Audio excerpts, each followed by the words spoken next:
nós estamos num momento muito importante de refletirmos, de pensarmos. Um ano a menos para Jesus voltar. Um ano a menos para nós nos encontrarmos nesse lindo país que acabamos de cantar. E como nós estudamos na lição, temos estudado esse trimestre, e como o trio cantou neste momento, Deus nos concedeu um presente, o Espírito Santo, para nos ajudar nessa caminhada. Não estamos sozinhos.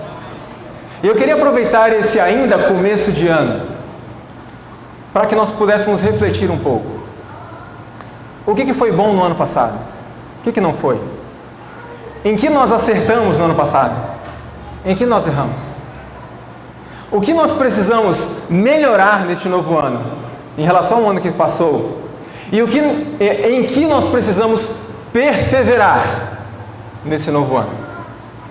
Eu queria trazer algumas reflexões para os irmãos. Na verdade, o sermão hoje vai ser feito por Cristo. Nós vamos refletir nas palavras dele. Cristo fez certa vez um sermão, uma mensagem, uma orientação aos seus discípulos, deixada para nós também. E ele fez algumas exortações a dois grupos especiais.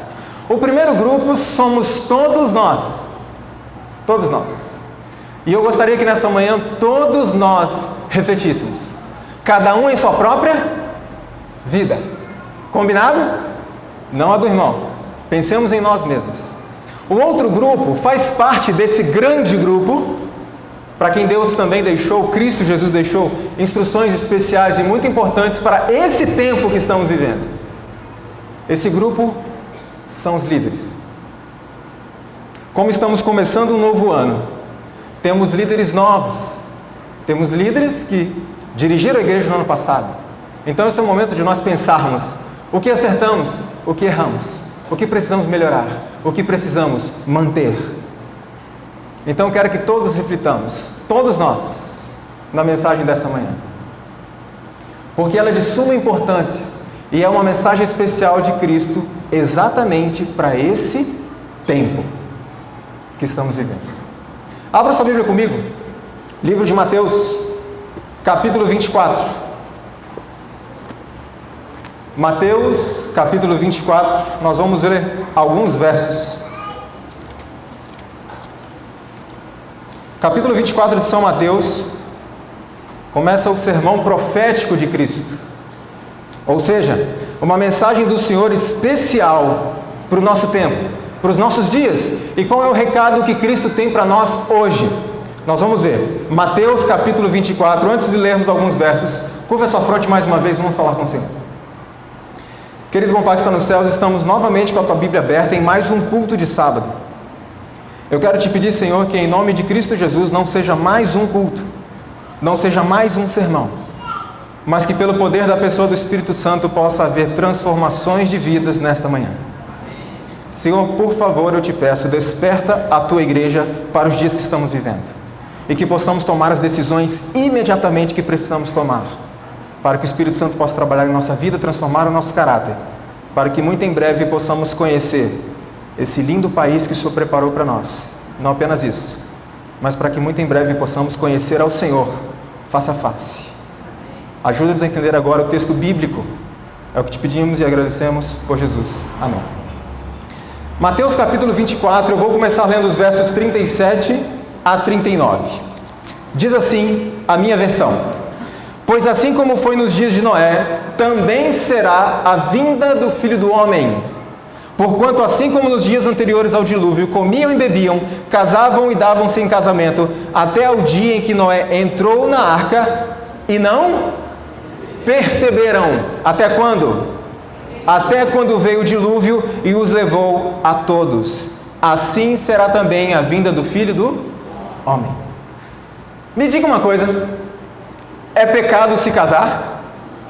O casamento foi criado por Deus, juntamente com o sábado, lá no Éden. É pecado trabalhar, estudar? É pecado necessariamente comer, beber, ter os seus momentos de lazer? Não. Qual era o problema da sociedade no tempo de Noé, que Cristo disse, será da mesma forma quando eu estiver me aproximando, perto de voltar pela segunda vez? Como era a sociedade naquele tempo? As pessoas estavam ocupadas demais para se preocupar com as coisas de Deus. Trabalhar não é pecado, Mas a partir do momento que o teu trabalho tira o teu tempo de Deus, entramos num grave problema. Ter os nossos momentos de lazer, estudos e etc. não é pecado. Mas quando estamos tão ocupados com isso, que não estamos percebendo o que está acontecendo ao redor, temos um problema, sim ou não? Quando estamos tão cansados, tão exaustos por causa das nossas atividades diárias, que não temos disposição para virmos à igreja, temos um problema ou não temos? E Cristo disse: é assim que estará a sociedade quando eu estiver perto de voltar. As pessoas estarão tão ocupadas, tão atarefadas com algumas coisas que em si mesmas não são más, que eles não perceberão o que está acontecendo. E aí eu faço uma pergunta para cada um refletir de si para si. Você tem andado ocupado demais para Deus? Você tem andado cansado demais para estar na igreja? No domingo, na quarta, nas semanas de oração? Na escola sabatina pontualmente? Está muito cansado para isso? Precisamos refletir. Quero compartilhar com os irmãos um texto. Pode colocar aí na telinha. Se referindo a isto que acabamos de ler, o Espírito de Profecia diz: os homens ainda comem e bebem, plantam e constroem, casam e dão-se em casamento. Os comerciantes ainda compram e vendem. Os homens lutam uns contra os outros, brigando pelas posições mais altas. Os amantes de prazeres enchem ainda os teatros, as corridas de cavalos, os antros de jogos, permitam-me acrescentar, os cinemas, os estádios de futebol, as boates. Prevalece a mais alta excitação e, no entanto, está a terminar de que forma? Rapidamente a hora da graça. E todos os casos estão para ser eternamente decididos. Satanás vê que seu tempo é curto. Ele pôs em ação quantas, irmãos? Todas as suas instrumentalidades para que os homens sejam enganados, iludidos e o que mais? Ocupados e embevecidos, ou seja, entorpecidos. Até quando? Até o dia da terminação da graça, quando a porta da misericórdia se fechará para sempre. Qual que é o trabalho de Satanás? Aliás, qual que era o trabalho dele no tempo do dilúvio? E qual tem sido o mesmo trabalho hoje? Manter os homens tão ocupados, mas tão ocupados, que não têm o tempo para Deus, e mantê-los ocupados o máximo de tempo possível, até que a porta da graça feche. Esse é o trabalho dele. Olha esse outro texto. Enquanto o homem de negócios está distraído em busca de lucros, enquanto o amante dos prazeres procura satisfazer aos mesmos, enquanto a escrava da moda está a arranjar os seus adornos, pode ser que naquela hora o juiz de toda a terra pronuncie a sentença: pesado foste na balança e foste achado em falta. Pode ser que o nosso momento de maior ocupação, de maior distração, pode ser que nesse momento saia a sentença final. Traduzindo para nós, pode ser que nessa hora Cristo diga: seu tempo acabou. E eu pergunto, irmãos, quando é que o tempo vai acabar? Alguém sabe? Pode ser agora. Pode ser hoje. Esta pode ser a sua última oportunidade. Então quero que reflitamos a respeito disso. Então vocês perceberam bem qual foi o problema, né, do povo antediluviano. Eles tiveram 120 anos de Noé ali pregando, ensinando, exortando, advertindo. Depois que esse tempo se esgotou, irmãos, eles não tinham percebido que a graça já tinha acabado, que a porta da arca já estava fechada, e continuaram por algum tempo, por alguns dias, zombando, brincando. Quer ver só que interessante? Olha o que a irmã White comenta sobre isso. Enquanto muitos blasfemavam e amaldiçoavam seu Criador, outros, com frenético temor, estendendo as mãos para a arca, rogavam sua admissão ali, mas isso era impossível. Por quê?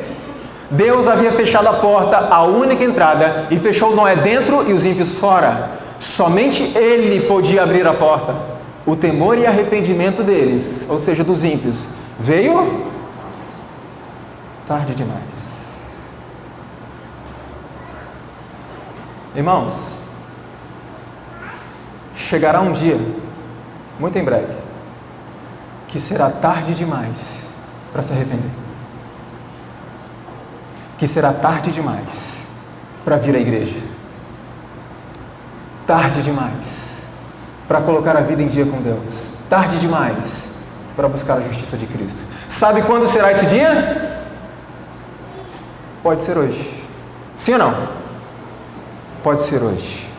Por isso nós precisamos atentar, porque muito em breve a porta da graça se fechará e não sabemos quando. E sabe o que irá acontecer neste momento? Isso aqui.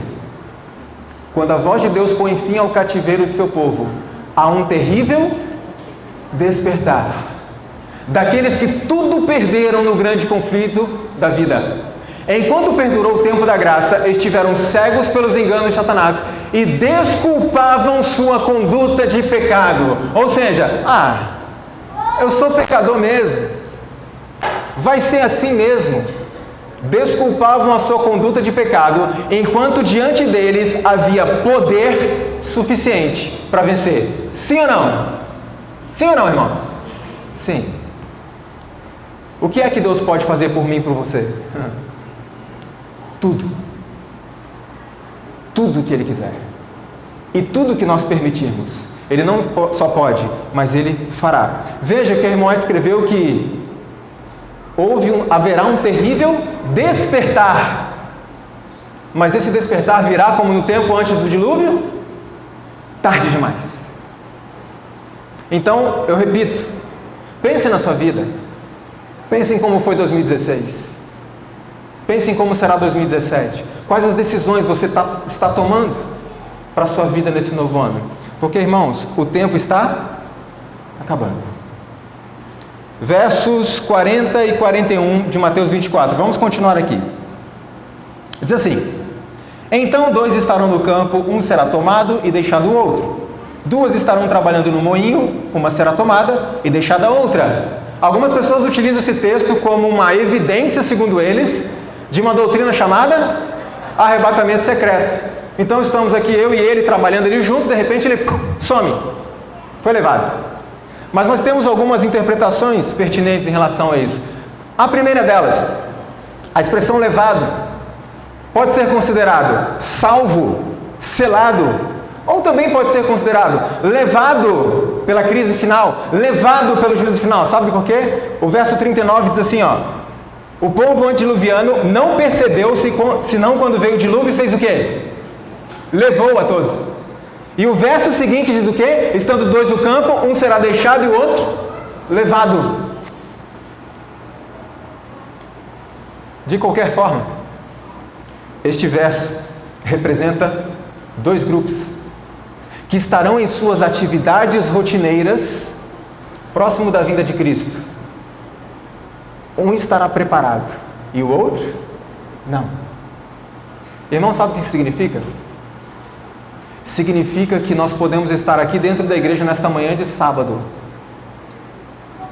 e o meu irmão ao meu lado estar preparado e eu não. E quando Cristo voltar, o meu irmão sentado ao meu lado ir com Ele para o céu e eu ouvir aquelas palavras duras: não vos conheço. Então eu repito o que eu vou repetir várias vezes durante essa mensagem. Tem refletido na sua vida? É importante considerarmos esta citação de Cristo a respeito de 2 pessoas que estariam trabalhando, que estariam em suas atividades rotineiras, do ponto de vista do Espírito e Profecia, que diz assim: o Senhor vem com poder e grande glória, será então o seu trabalho fazer completa separação entre o justo e o ímpio. Então se cumprirão as palavras de Cristo: estando 2 moendo no moinho, será levada uma e deixada a outra. Os justos e os ímpios devem estar associados no trabalho da vida, mas o Senhor lê o caráter. Ele discerne quem são os filhos obedientes, que respeitam e amam aos seus mandamentos. Então essas 2 pessoas que estavam trabalhando representam os 2 grupos que estarão em suas atividades rotineiras, muitos ali juntos, mas que um grupo estará preparado e o outro grupo não. Eu pergunto, você e eu estamos nos preparando? Verso 42 ainda de Mateus 24. Olha que interessante isso aqui. Portanto, fazei o quê? Vigiai. Por que vigiar? Porque não sabeis em que dia vem o vosso Senhor. Irmãos, vigiar o quê? Vigiar os acontecimentos, as notícias, as profecias se cumprindo. É isso? Também. Mas não é só isso. E não é isso em essência. Sabe o que é? Olha só. Mateus 26, 41. Vigiai e orai para que não entreis em tentação. O apóstolo Paulo escreveu: examinai-vos a vós mesmos, se permaneceis na fé. Provai-vos a vós mesmos. É esse vigiar que Cristo está falando. Vigie, meu filho. Examine o seu próprio coração, se você está na fé, está no caminho certo. Irmãos, como é que eu posso saber se eu permaneço na fé? Já sei. Se eu batizo muitas pessoas. É isso?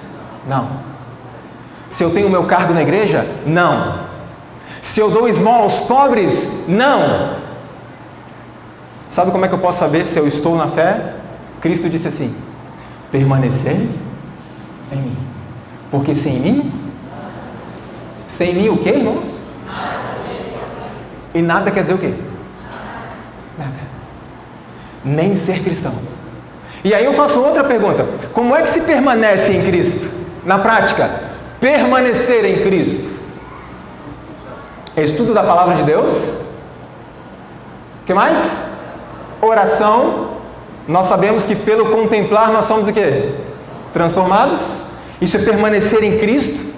Seguir as orientações que Cristo deixou. Os princípios estabelecidos na sua palavra.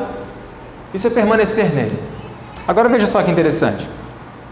Se eu não estudo a Bíblia diariamente, se eu não tenho uma vida de oração diária, sabe o que significa? Eu não permaneço na fé. Porque sem mim... Volta para 2016. Quanto tempo você passou estudando a sua Bíblia e em oração no ano passado? Aliás, já passamos 14 dias desse ano. Quantas horas você passou em oração e estudo da palavra neste ano? Irmãos, entenda isso de uma vez por todas. Sem estudo da Bíblia, sem oração, ninguém será salvo. Estou falando para pessoas que têm o quê? A luz do conhecimento. E cada um será julgado de acordo com o conhecimento que teve, com a luz que recebeu, ou que pôde receber. E nós temos muito ou pouca luz? Muito ou pouca? Então lembre-se que seremos cobrados por cada palavra. E aí eu pergunto novamente: quanto tempo temos passado em oração, em estudo da palavra?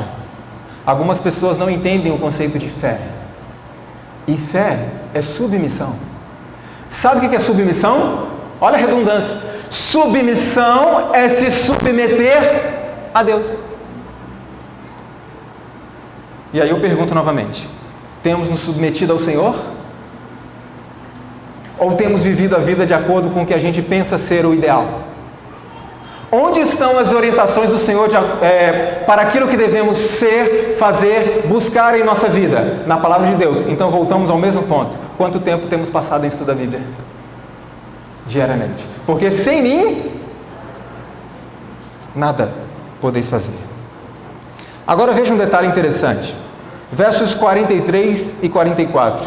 Jesus continua dizendo assim, mas considerai isso: se o pai de família soubesse a que hora viria o ladrão, vigiaria, e não deixaria que fosse arrombada a sua casa. Por isso, ficai também vós apercebidos, porque a hora que não cuidais, o Filho do Homem virá.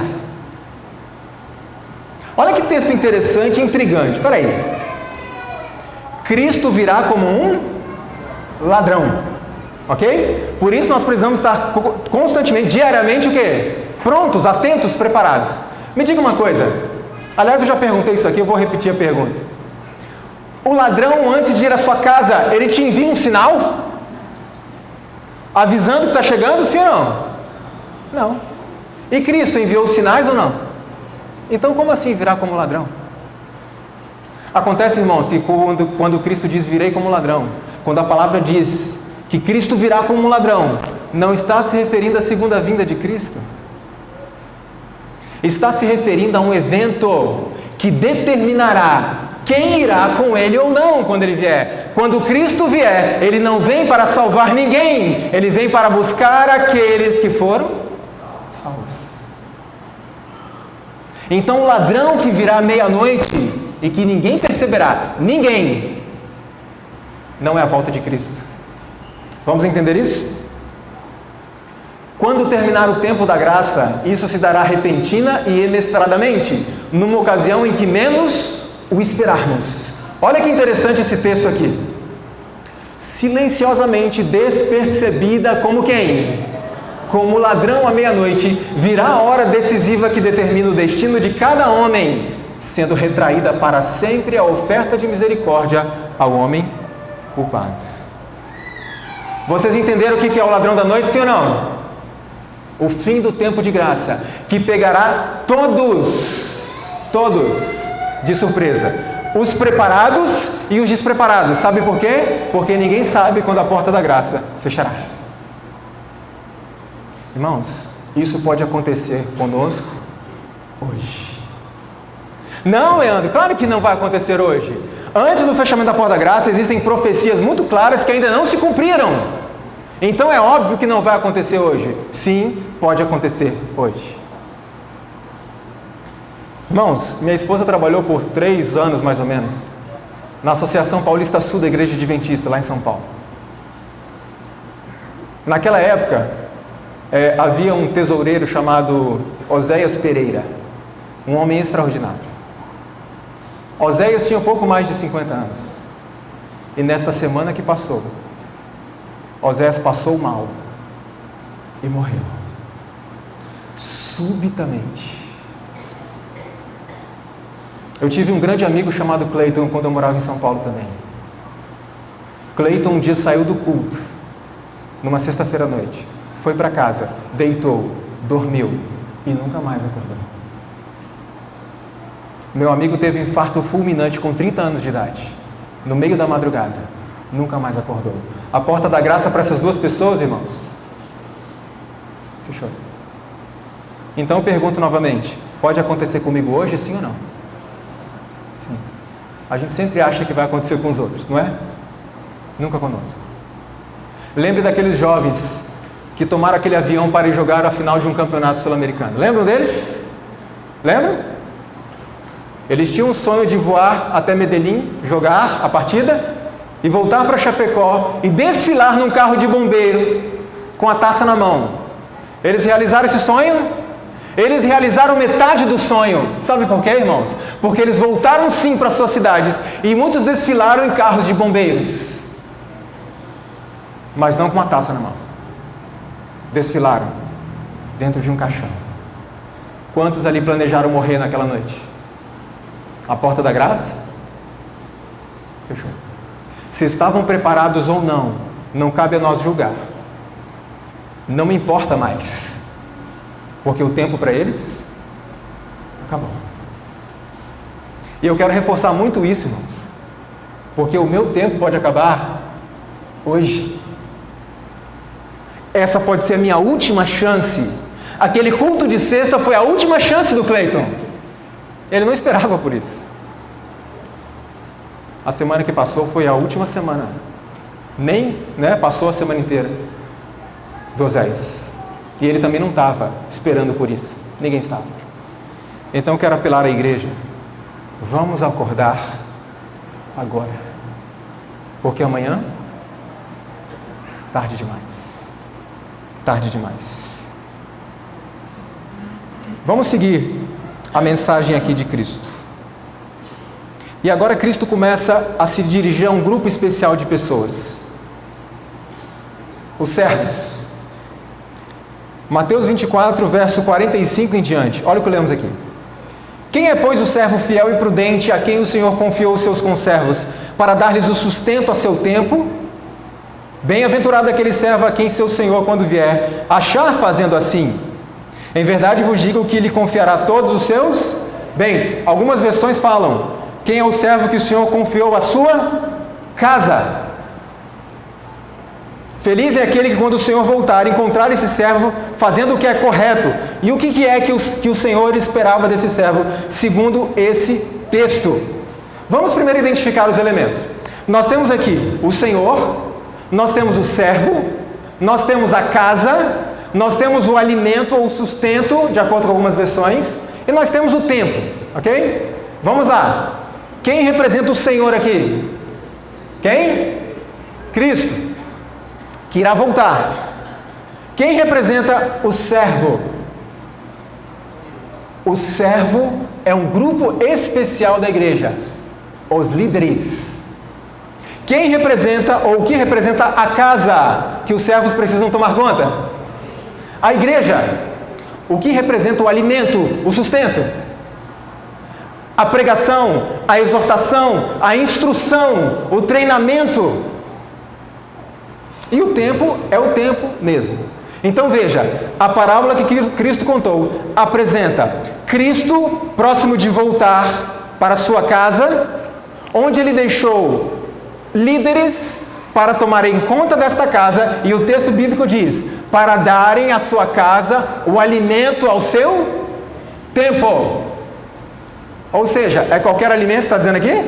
Não, o alimento apropriado para o tempo em que estaríamos vivendo. É isso que está dizendo aqui. Agora eu pergunto, qual é o alimento para este tempo? Então essa é uma exortação de Cristo para a liderança desta igreja e para os líderes de outras igrejas que porventura estejam presentes. Qual é o alimento que Deus quer que a casa dele seja suprida dele? Olha que interessante o que diz o Desejado de Todas as Nações, página 448. Estes são os sábios e fiéis servos que dão sustento a seu tempo à casa do Senhor. Estão declarando a verdade especialmente aplicável a este tempo, como Enoque, Noé, Abraão e Moisés. Cada um declarou a verdade para seu tempo, assim hão de os servos de Cristo agora dar a especial advertência para a sua geração. Qual é o alimento, o sustento que Deus quer, que o Senhor quer que o seu servo dê à sua casa neste tempo que estamos vivendo? Irmãos, o que nós precisamos hoje? Programas mais criativos? Músicas mais animadas? Nós temos isso de sobra. Qual é o alimento que o Senhor quer que os seus servos deem à sua igreja? Uma especial advertência, que o tempo está acabando. Precisamos entender isso. Nós estamos vivendo, desde 1844, um período que nós conhecemos como o dia da expiação. E durante o dia da expiação, depois em casa estude um pouquinho a respeito do dia da expiação lá no tempo do povo de Israel. Qual era o que se esperava das pessoas naquele período da expiação? E nós vamos entender algumas coisas. Veja, estamos vivendo o grande dia da expiação e um juízo está acontecendo no céu. Sim ou não? Está acontecendo neste momento. A igreja precisa do alimento certo para esse período. Qual é o alimento certo para esse período, irmãos? Esse período de emergência que estamos vivendo. Não podemos oferecer à casa do Senhor líderes nenhum tipo de alimento que entretenha, entorpeça, distraia a mente. Estamos num momento tão solene que qualquer detalhe pode ser fatal. Nós temos que oferecer à igreja o alimento que mantém a mente desperta, preparada diariamente. Veja, não é celebração, não é diversão, não é cantar, pular, bater palmas, dançar. Não é apenas distribuir folhetos, não é apenas dar estudos bíblicos, batizar pessoas, promover o ativismo social, apesar de que estas coisas, batismos, estudos, ativismo social, são importantes ou não? Sim, Cristo vai nos cobrar por isso, está dizendo aqui. Mas se a nossa pregação e o nosso trabalho se limitar a isso, estamos com um problema, porque nos tornamos pessoas parecidas com todas as outras. Sim ou não? Só nós fazemos trabalhos sociais, irmãos? Não. Então a nossa mensagem, a nossa pregação não pode se resumir a ativismo social. Precisamos levar para a nossa geração a especial advertência. Como eu costumo dizer, eu posso sustentar uma família 30 anos com uma cesta básica, para ao final vê-la perder a salvação. Sim ou não? Então nós precisamos atentar para isso. Agora o que nós precisamos? Essas coisas são importantes. Estudo, batismos, trabalhos sociais são importantes. Mas o que nós precisamos em essência é, líderes, o alimento para esse tempo. Exortação, advertência, exame do coração, estudo da Bíblia, oração, vigílias. Precisamos ou não? Sim ou não, irmãos? Mais ou menos do que no passado? Vigílias. Que mais? Confissão, arrependimento, reavivamento e reforma. Que não tem nada a ver com aquilo que você e eu sentimos. A irmã White diz que é aí que as pessoas erram. Eles colocam no sentimento o seu critério. É sempre o assim, diz o Senhor. Precisamos sim de palavras de motivação, sim ou não? Precisamos de alegria? Precisamos de alegria. Precisamos de palavras de conforto. Precisamos animar as pessoas nessa jornada tão difícil rumo à Canaã Celestial. Precisamos celebrar as vitórias que Deus concedeu a cada um de nós. E Ele tem dado muitas vitórias. Precisamos celebrar isso. Mas se a nossa mensagem se resumir só a isso, irmãos, o ladrão virá. E não estaremos prontos. Veja que interessante isso daqui. Nova ordem de coisas entrou no ministério. A desejo de moldar-se segundo outras igrejas, e simplicidade e humildade são quase desconhecidos.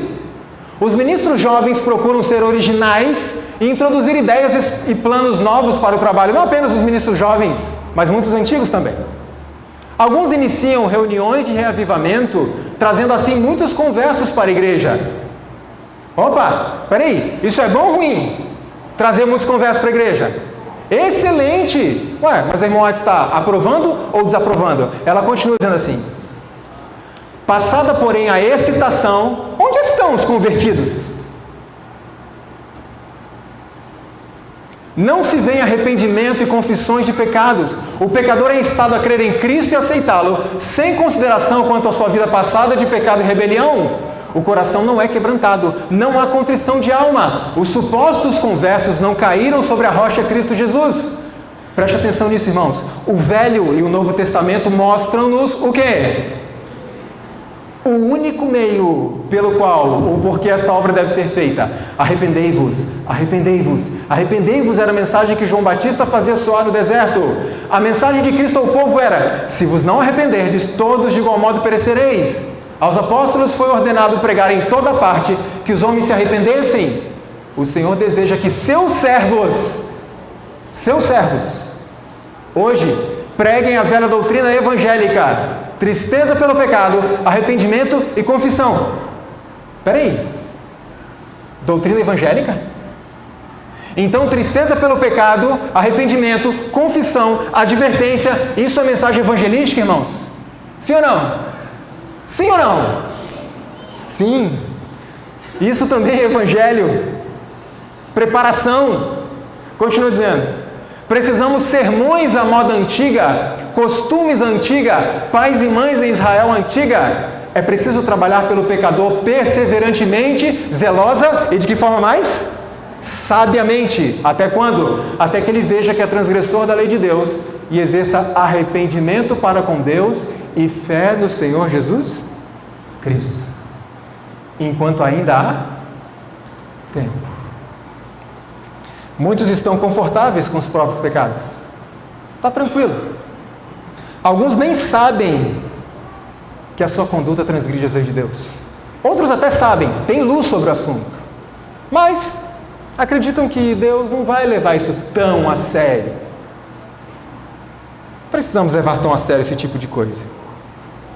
O alimento que o Senhor quer que o servo dê à sua casa não é só dizer: não devemos transgredir as leis de Deus, mas deixar claro o que representa transgressão da lei de Deus. Sabe por quê? Muitas pessoas pregam: temos que ser fiéis ao Senhor, não podemos fazer isso por nós, precisamos do Espírito Santo. Mas o que é ser infiel ao Senhor? E cada um tem o seu próprio conceito. É esse o alimento que Deus quer que seja dado à sua casa. Neste tempo que estamos vivendo, as pessoas precisam acordar, pensar, refletir, decidir, porque o tempo está acabando. Preste atenção nessa exortação.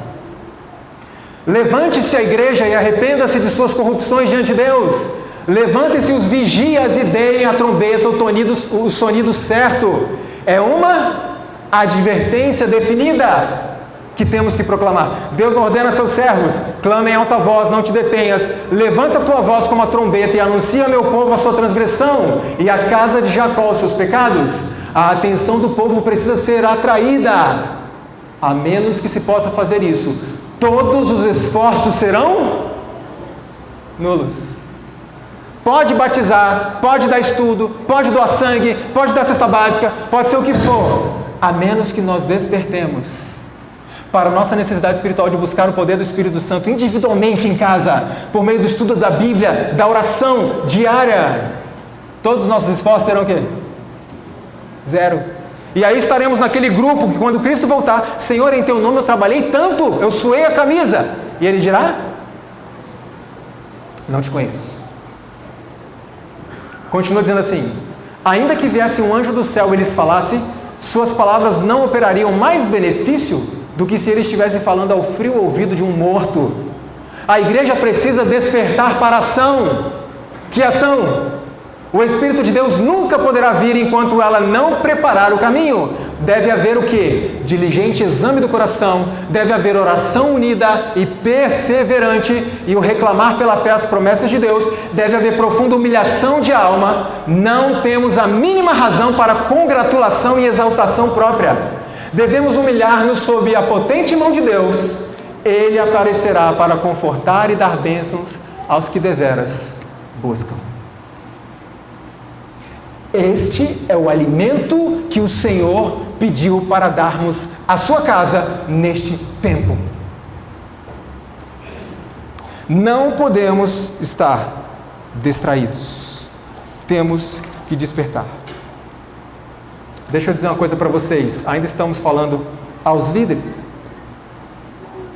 Não permita que a igreja acredite verdadeiramente que está tudo bem, se as evidências mostram o contrário. Tá claro? Sim ou não? Que evidências, Leandro? Algumas poucas. Estamos muito contentes aqui no sábado pela manhã. E eu me pergunto: onde estão vocês na quarta-feira? Onde estão vocês no domingo à noite?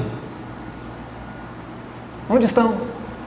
Onde estamos nós no momento que a escola sabatina começa? Irmãos, em nome de Jesus, precisamos acordar.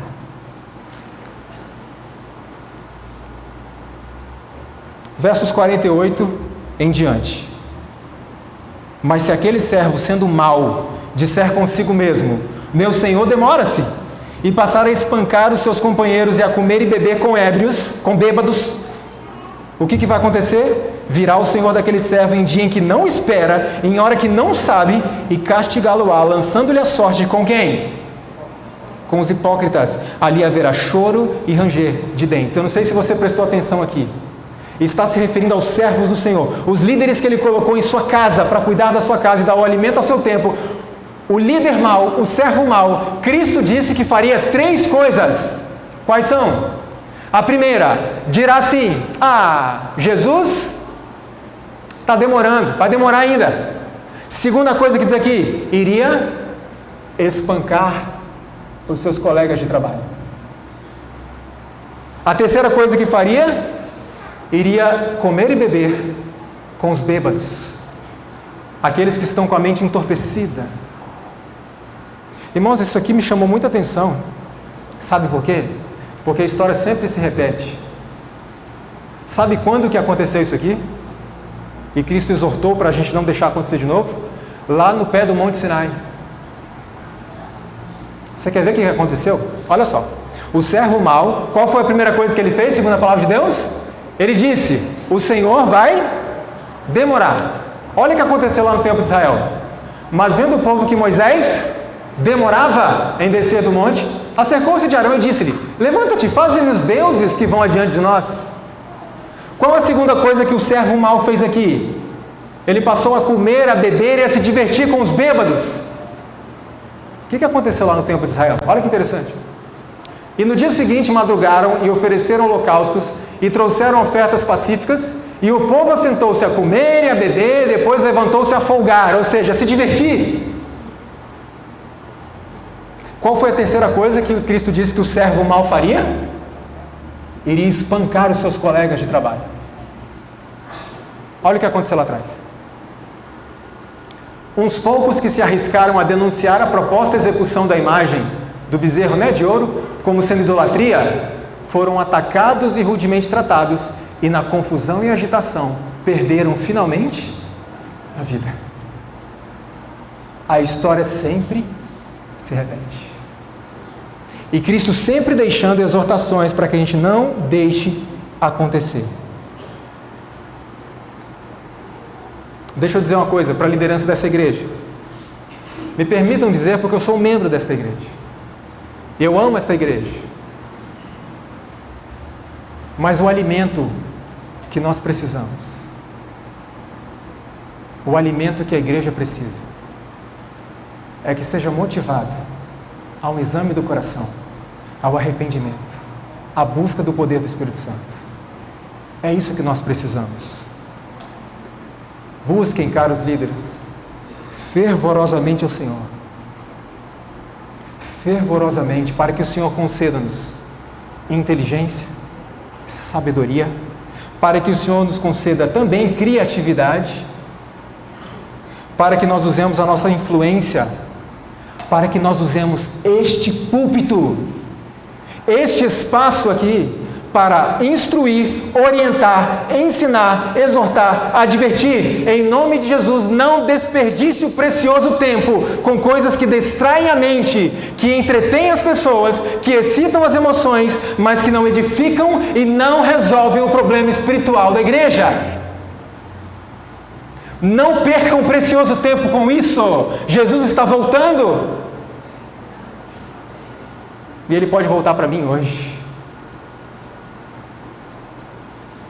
Nós vimos que os demais foram maltratados, Foram espancados. E muitos foram mortos. Agora eu pergunto: o servo mau é aquele que simplesmente, literalmente bate nos outros? Agride os outros? Não. Existe uma forma muito mais sutil e eficaz de impedir que uma mensagem de advertência chegue. Fizeram a mesma coisa com Jeremias. Veja. Então disseram: vinde e maquinemos projetos contra Jeremias.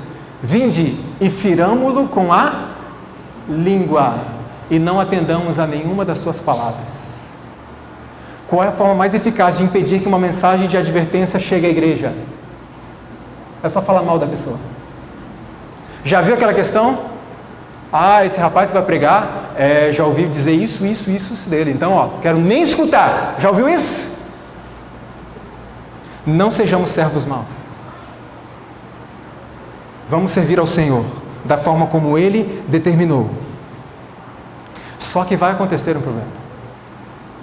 Aquelas pessoas que foram enganadas por estas falsas acusações, no final dos tempos receberão as pragas. E sabe o que elas farão?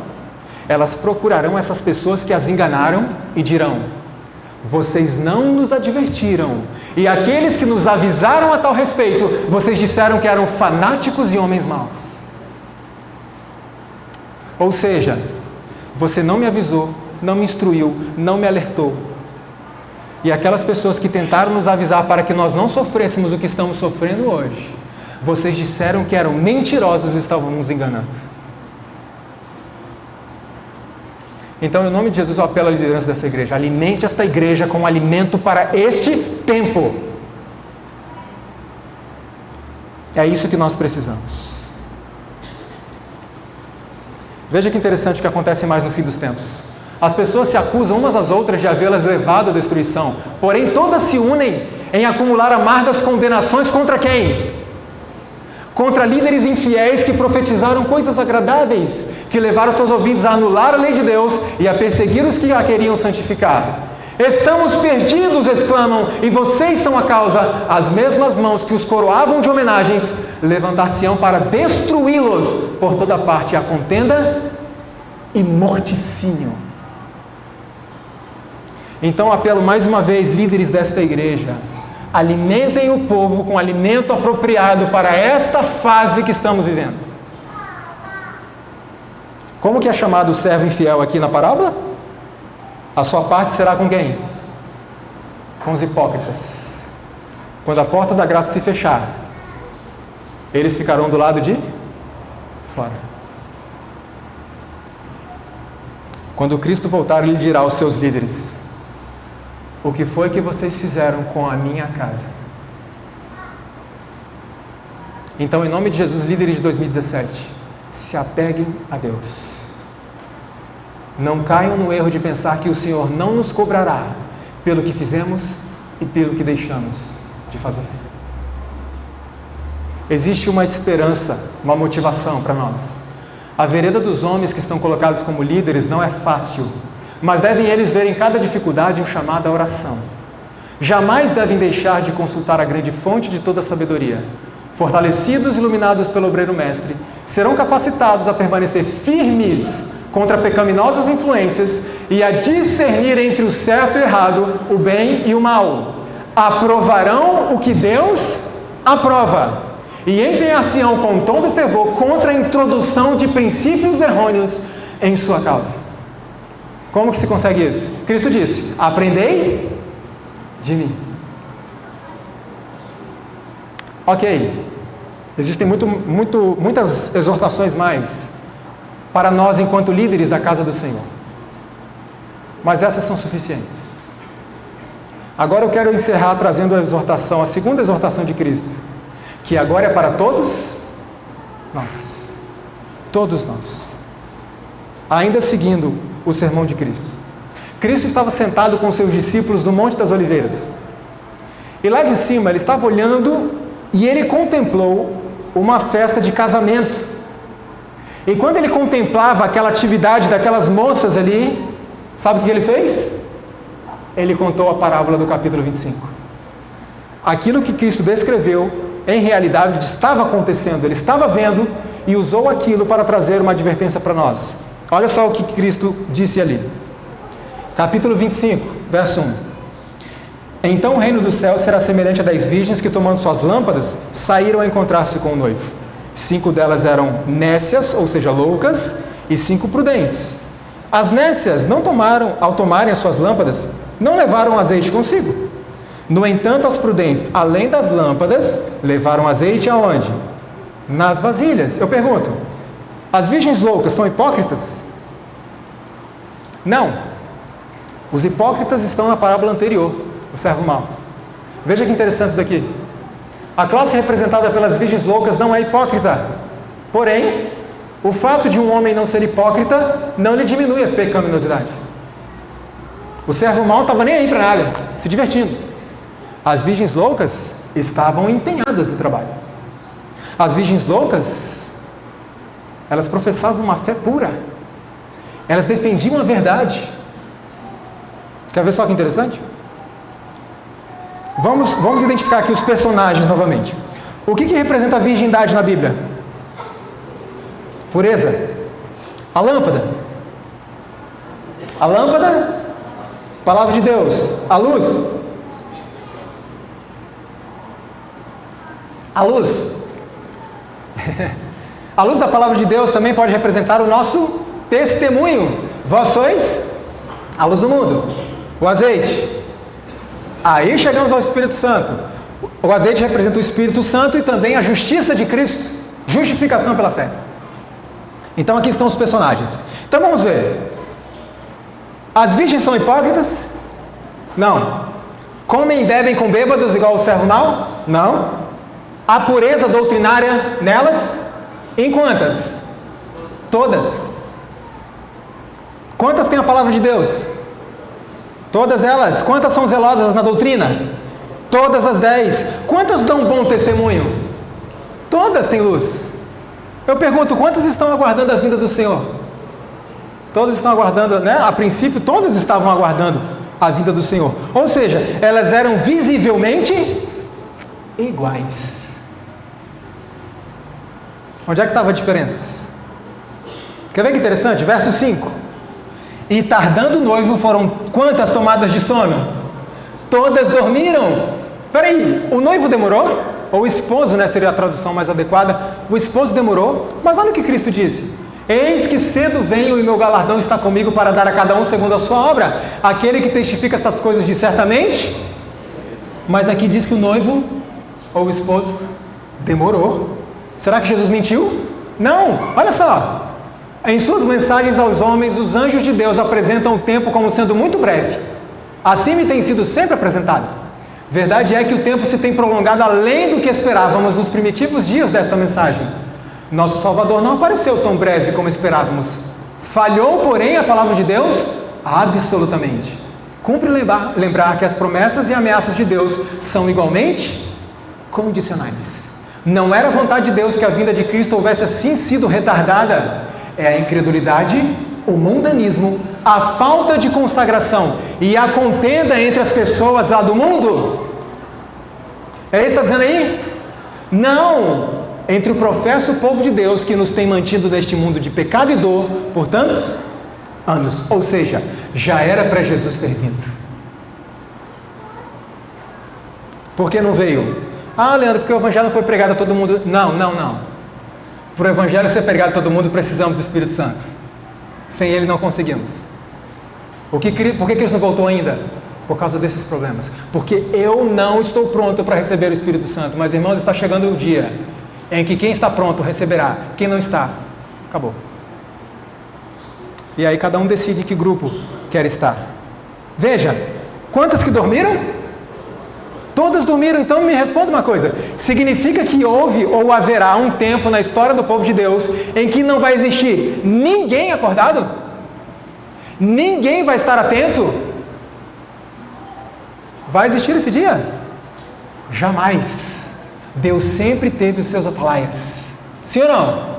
Deus sempre teve pessoas despertas, aguardando, atentas. Então o que significa se dormir? Por que todas dormiram? Irmãos, quando você está dormindo, você está consciente do que acontece ao redor? Sim ou não?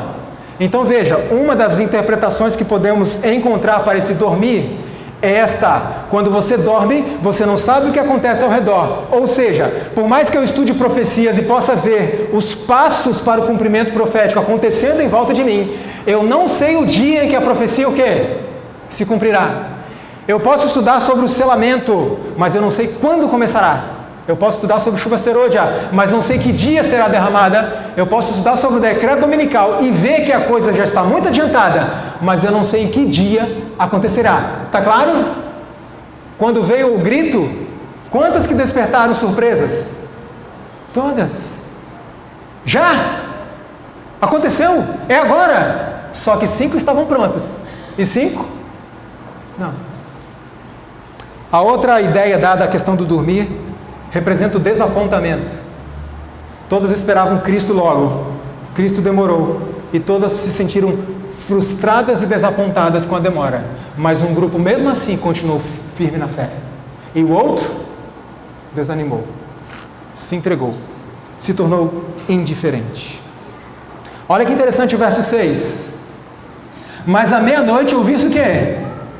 Um grito. Eis o noivo, saí ao seu encontro. E eu pergunto a vocês, quantas estavam dormindo? Quantas? Se todas estavam dormindo, quem gritou? Quem gritou? Quem disse, aí vem o noivo, saí ao seu encontro? Existem algumas ideias também em relação a esse grito. Algumas pessoas interpretam como sendo o Espírito Santo. Mas existem algumas evidências em profecia muito interessantes a respeito disso. E eu quero levá-las a refletir. Imagina o seguinte: alguém já ouviu a seguinte frase? Os acontecimentos estão proclamando que Jesus está chegando. Já ouviu? Então, primeira coisa que nós podemos considerar: numa parábola, nem todos os elementos são literais. Ok? Então, não necessariamente o grito tem que ser dado por alguém, por uma pessoa. nós entendemos que os acontecimentos estão gritando que Jesus vem, sim ou não? Ok? Isso é uma outra forma de entender. Agora veja que interessante isso daqui. Numa crise é que o caráter é revelado. Quando a voz ardorosa proclamou à meia-noite, aí veio o esposo sair ao encontro, e as virgens adormecidas ergueram-se da sua sonolência, foi visto quem fizera preparação para o evento. Ambos os grupos foram tomados de surpresa, porém um estava preparado para a emergência e o outro não. Assim agora, o quê? Uma calamidade repentina e imprevista, alguma coisa que põe a pessoa face a face com a morte, mostrará se há fé real nas promessas de Deus. Podemos entender este clamor, este grito, como um evento que virá repentinamente, tanto que todas as 10 ficaram surpresas. Já? Só que 5 estavam prontas. E 5? Não. Que evento será esse, irmãos? Uma coisa é certa. Quando este evento chegar, vai dar tempo de encher a lâmpada? Não. Não mais. O momento de encher a lâmpada é agora. Agora veja que interessante isso daqui. Todas as 10 virgens pareciam estar preparadas para a vinda do esposo, mas o teste mostrou que 5 não estavam prontas. E esse teste que virá, irá pegar todos nós de surpresa. Agora? Começou? Sim. Mas um grupo estará pronto. E o outro, tarde demais. Todas pareciam iguais. Qual era a única diferença entre elas? A única diferença entre elas: azeite extra. Deixa eu perguntar uma coisa. Eu busco o Espírito Santo hoje. A minha busca de hoje serve para amanhã? Amanhã eu tenho que buscar de novo? Então que azeite extra é esse? Que eu vou guardar o Espírito Santo hoje, amanhã eu não preciso buscar, porque eu tenho extra, eu tenho de reserva. Vocês entendem, irmãos, como nós precisamos estudar a Bíblia? Como é que entende isso? É simples. Por que um azeite extra? Porque 5 delas tinham azeite na lâmpada, mas não tinham no vaso. E 5 delas tinham azeite na lâmpada e tinham azeite extra no vaso. E aí eu pergunto, o que é o vaso? Quer ver o que é o vaso? Então veio a mim a palavra do Senhor dizendo: não poderei eu fazer de vós como fez este oleiro, ó casa de Israel? Diz o Senhor: eis que como barro na mão do oleiro, assim sois vós na minha mão, ó casa de Israel. E eu pergunto, o que é o vaso? O vaso é o caráter, somos nós. Ou seja, 5 delas tinham azeite na sua lâmpada, no seu trabalho, na sua pregação. Pessoas provavelmente se convertiam pela pregação delas, mas não existia azeite no seu vaso. Ou seja, aquilo que pregavam pode ter levado muitas pessoas à conversão, mas não converteu quem? Elas mesmas. E aí, quando eu não permito o trabalho do Espírito Santo, quando eu não encho o meu vaso de azeite, o que acontece mais cedo ou mais tarde com a minha lâmpada? Apaga. E aí alguém toma um susto: o quê? Leandro saiu da igreja? Como assim de repente? Irmãos, ninguém sai da igreja de repente. Primeiro, ou a pessoa nunca esteve aqui, ou a pessoa permitiu, ou não permitiu, que o vaso fosse cheio do Espírito Santo. Mas o Leandro era um pregador, verdade? As virgens loucas também. Mas o Leandro pregava a verdade presente, advertia a igreja, procurava despertar a igreja. As loucas também. Mas o que aconteceu com o Leandro então, que saiu da igreja? Acontece que o Leandro não tinha azeite em si mesmo. E a sua pregação pode ter transformado pessoas pelo trabalho do Espírito Santo, mas não transformou a ele próprio. Por isso saiu da igreja. Mais cedo ou mais tarde a lâmpada apaga. Agora o que mais me preocupa, irmãos, sabe o que é? Os que não deixam a igreja, mas mantêm o pé dentro e o pé fora. Se dizem adventistas, mas no dia a dia vive uma vida que não é de um adventista.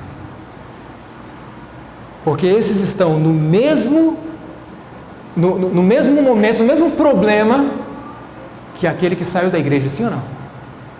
Aliás, eu me arrisco a dizer que estão com um problema muito maior. Porque quando eu estou dentro da igreja, achando que eu estou salvo por estar aqui dentro, é mais difícil para o Espírito Santo trabalhar. Porque quem vai lá para fora, ok, saí da igreja, larguei tudo.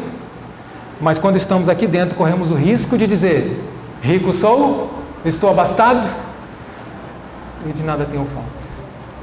E assim como o povo antediluviano, Cristo disse: mas você não sabe que você não está rico e nem abastado. Olha o que Paulo disse: antes subjugo meu corpo e o reduzo à servidão, para que pregando aos outros, eu mesmo não venha de alguma maneira a ficar reprovado. Essas são as virgens loucas. E eles vêm a ti, como o povo costuma vir, e se assentam diante de ti como o meu povo, e ouvem as tuas palavras, mas não as põem em prática, pois lisonjeiam com a sua boca, mas o seu coração segue a sua avareza, os seus próprios caminhos. As virgens loucas. Se não há transformação de caráter, se não há diferenças claras entre nossa maneira de viver e a maneira das pessoas lá de fora, estamos destituídos de azeite em nossos vasos, ainda que professemos ser cristãos. Versos 7 a 9, olha o que diz aqui: então se levantaram todas aquelas virgens, prepararam as suas lâmpadas, e as loucas disseram às prudentes: dai-nos do vosso azeite, porque as nossas lâmpadas estão se apagando. Mas as prudentes responderam: não, para que não nos falte a nós e a vós outras. Ide antes aos que vendem e comprai. Veja que quando veio o alto clamor, todas se assustaram, todas acordaram de repente. Agora eu pergunto: as virgens loucas falaram com as prudentes: dá o vosso azeite para nós, por favor, a gente está sem, acabou. E elas disseram não. Eu pergunto: elas não deram porque elas não queriam dar? Não é que elas não queriam dar, irmãos, elas não podiam. Se pudéssemos até daríamos, mas não podemos. Ainda que Noé, Daniel e Jó estivessem no meio dela, vivo eu, diz o Senhor Deus, que nem um filho, nem uma filha eles livrariam, mas somente eles livrariam as suas próprias almas pela sua justiça. Ou seja, o Espírito Santo, o azeite, o caráter não pode ser transferido. Irmãos, a formação do caráter é cada um por si e o Espírito Santo por todos nós. Veja que interessante isso daqui. Nós não podemos compartilhar com as outras pessoas. Quando as prudentes disseram: saiam e vão comprar, nós podemos de repente entender isso fazendo uma ilustração, uma analogia. Pessoas que desejam comprar o Espírito Santo. Como pode ser isso? Pessoas que se alimentam da experiência espiritual dos outros. Pessoas que dependem de um programa, de um sermão, que dependem de um belo testemunho para se encherem do Espírito Santo. Não vão! Só nos encheremos do Espírito Santo se quem fizer o trabalho? O Espírito Santo, se nós permitirmos individualmente, irmãos. Você não pode ser avivado por um programa se esse programa não te conduzir à busca individual do Senhor. Você não será avivado por uma música se essa música não te conduzir a uma experiência de comunhão individual com o Senhor. Existem pessoas que estão tentando comprar o Espírito Santo. Comprar o Espírito Santo dos outros. Irmãos, eu confesso que me preocupo muito com pessoas que dizem, não que haja problema nisso, mas dizem muito: irmão, ore por mim. Ore pela minha vida espiritual. É errado isso? Obviamente que não. Devemos interceder uns pelos outros, orar uns pelos outros. Mas sabe qual é a minha preocupação? Eu estou pedindo mais do que orando eu mesmo? Vocês entendem? Quando alguém se aproxima de mim e fala: irmãos, ore por mim, eu digo: com certeza, vou anotar o seu nome, mas por favor, não permita que eu ore por você mais do que você mesmo ora. Pessoas que estão tentando comprar o Espírito Santo de outros. Olha isso aqui. Não podemos ser sustentados pelas orações de outras pessoas quando nós mesmos negligenciamos a oração, pois Deus não fez tal provisão para nós. Cada um tem que buscar o poder de Deus por si mesmo. Vamos orar pelos irmãos, temos que fazer isso, é importante. Deus ouve as orações intercessórias, mas irmão, não procure ser sustentado pela oração dos outros. Você precisa orar. Você precisa encher o seu vaso com azeite. Onde mais na Bíblia tem a expressão comprar? O conselho para comprar? Onde mais? Apocalipse, olha lá. Como dizes, rico sou, estou enriquecido, de nada tenho falta, e não sabes que é um desgraçado, miserável, pobre, cego e nu. Aconselho-te de Jesus, que de mim compres ouro, colírio, vestes brancas. Quando o tempo acabou, ouviu-se o clamor, vem o noivo aí.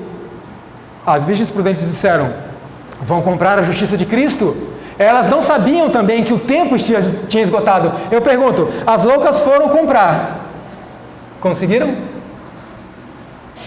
Quando foi que as virgens loucas perceberam que não tinham mais azeite na lâmpada? Quando se ouviu o alto clamor, a última mensagem de advertência, foi quando elas acordaram e perceberam, não temos azeite na lâmpada e estamos perdidos. E muitos só irão perceber, irmãos, quando for tarde demais. Por isso, agora é o tempo de rogar às almas, que as almas não somente ouçam a palavra de Deus, mas também sem demora que abasteçam de óleo seus vasos e suas lâmpadas. O óleo é a justiça de Cristo, representa o caráter, e o caráter é intransferível. Ninguém o pode obter para outro. Cada um deve adquirir por si mesmo um caráter purificado de toda a mancha do pecado. Evidentemente, o irmão White está dizendo, cada um deve adquirir por si mesmo, ou seja, a busca individual do Espírito Santo, está claro? É esse o sentido de adquirir por si mesmo. Cada um deve buscar o Espírito Santo por si mesmo. Verso 10, para nós encerrarmos. Saindo elas para comprar, chegou o noivo, e as que estavam apercebidas entraram com ele para as bodas, e fechou-se a porta. Eu pergunto, que porta que fechou? A porta da graça. Todos serão examinados e julgados de acordo com a luz que tiveram. Os que se desviam da verdade para as fábulas não podem esperar uma segunda oportunidade. Não haverá um milênio temporal, se depois que o Espírito Santo trouxe convicção aos seus corações, resistirem à verdade e usarem sua influência para impedir que outros o recebam, eles nunca se converterão. Não buscaram a transformação do caráter no tempo de graça que lhes foi concedido, e Cristo não lhes dará a oportunidade de passarem outra vez pela mesma situação. A decisão é definitiva. Irmãos, quando Cristo voltar, Ele não vai transformar o caráter de ninguém. Ele só virá buscar aqueles que tiveram o caráter transformado. Por isso nós precisamos despertar. Nenhuma linguagem pode exprimir o desejo que os desleais sentem quando a porta da graça fechar, por aquilo que perderam para sempre, a vida eterna. Eu não quero estar nesse grupo. Eu não quero estar nesse grupo que quando Cristo voltar, dirá, eu tinha tudo nas mãos. Eu sabia o que precisava. Eu devia ter estudado a minha Bíblia. Eu devia ter ido àquele culto, àquela vigília. Por que que eu não fiz aquilo que deveria ter feito? Eu sabia tudo, eu tinha todo o conhecimento. Mas será tarde?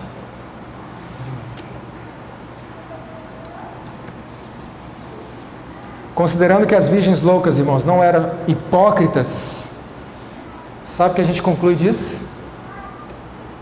Que elas verdadeiramente acreditavam que estavam preparadas e salvas.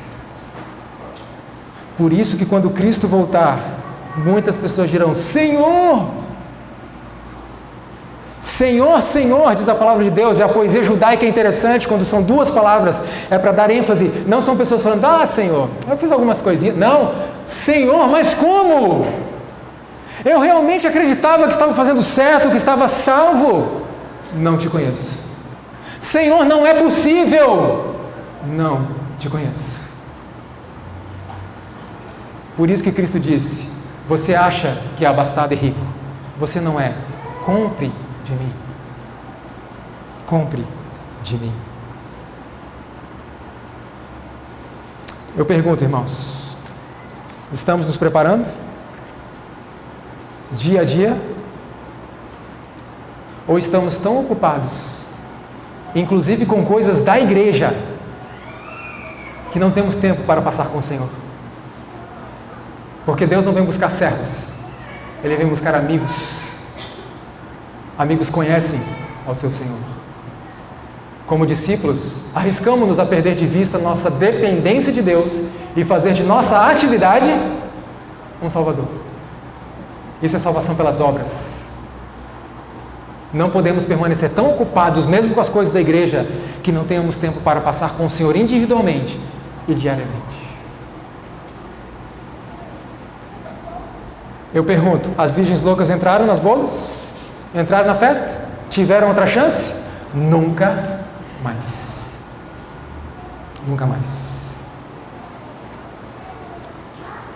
Eu quero ler um pequeno texto para nós concluirmos. Está escrito no livro Caminho a Cristo, ou melhor dizendo, O Grande Conflito, página 393, que resume tudo o que nós vimos.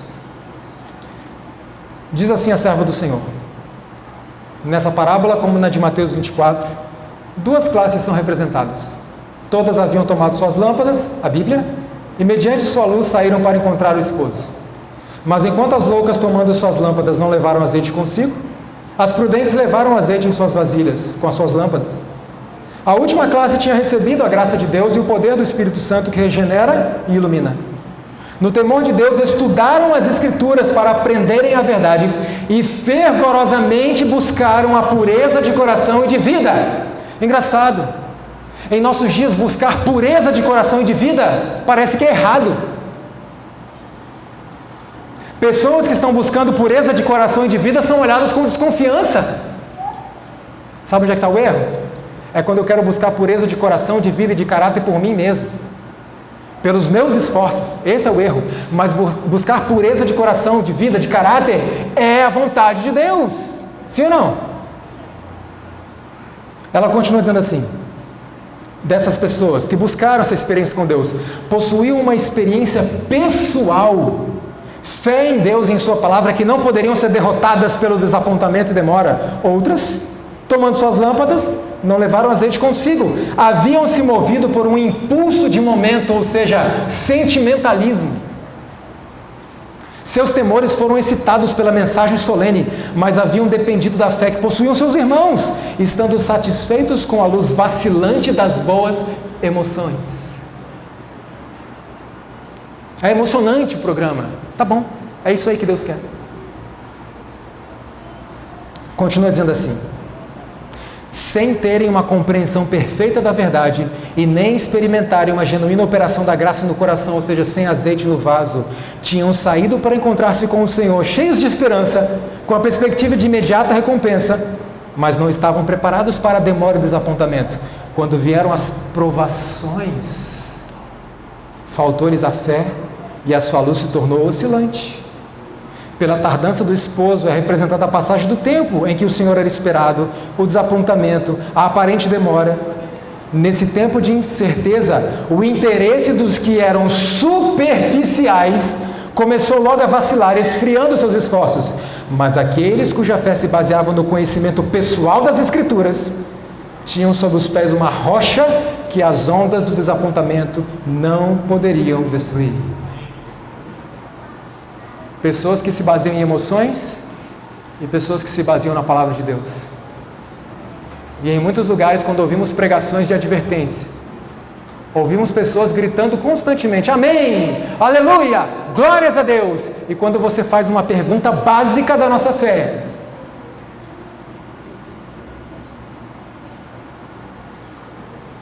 porque estão firmados em emoção, não estão firmados na palavra.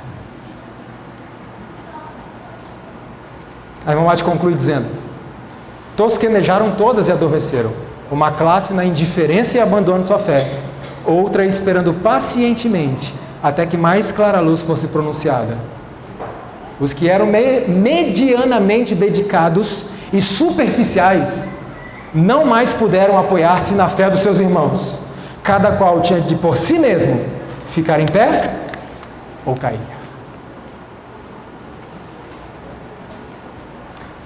Jesus está voltando. E isso está muito perto. Mas antes da volta de Jesus, nós teremos que passar por uma crise qual nunca houve. E eu pergunto, estamos nos preparando para enfrentar isso? Irmãos, você tem noção do que Deus preparou para nós lá no céu? Você tem noção disso? Nós temos vagas noções por meio do Espírito de Profecia. Mas o que Deus preparou para nós é algo tão extraordinário, que a Bíblia diz que o olho não viu, o ouvido não ouviu, e jamais um coração humano foi capaz de descrever. Lá não vai haver mais morte, dor, doença, hospital, acabou. Lá não haverá mais pecado. E sabe quem que estará lá? Já que lá não haverá pecado, quem estará lá é quem não gosta do quê? Do pecado.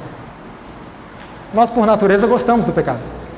E é por isso que entra a comunhão com o Senhor, a justificação pela fé e a santificação. Porque Deus nos transforma de pessoas que amam o pecado para pessoas que abominam o pecado e amam o Senhor. Sabe Satanás? Ele não estará lá. Ele nunca mais existirá. Sabe aquele querido seu que faleceu? Você pode reencontrá-lo lá. Temos a esperança de vermos o Cleiton e o Oséias lá. Sabe aqueles homens e mulheres da palavra de Deus que a gente só ouviu falar? Nós vamos poder conversar com eles. Ouvir histórias que a Bíblia não relatou. Irmãos, acima de tudo, Jesus vai estar lá. E o céu é Ele. E para aqueles que vivem com Cristo em relacionamento diário, o céu já começou. Lembra da musiquinha? O céu é aqui. Se aqui Jesus está. Esse dia está chegando e eu faço o meu último apelo a essa igreja, o último deste sermão, em nome de Jesus. Vamos nos preparar. São sempre, irmãos, 4 pedidos que eu faço, sempre. Estude a sua Bíblia diariamente. Gaste tempo com Deus em oração, todos os dias. Terceiro, procure seguir as orientações que Deus deixou para nós. Procure seguir. E Ele vai nos ajudando, a gente vai tropeçar, vai escorregar, mas Ele vai nos ajudando, procure seguir. Quarto ponto. Eu sonho com o dia. Eu sempre falo isso. Eu sonho com um dia que eu chegarei nesta igreja, num domingo, numa quarta, e não encontrarei lugar para eu me sentar. Eu sonho com isso. Porque vivemos um tempo tão solene que não deveria existir lugares vazios mais na igreja. E eu sonho com esse dia. Então, o quarto pedido, em nome de Jesus, venha para a igreja. Venha aos cultos.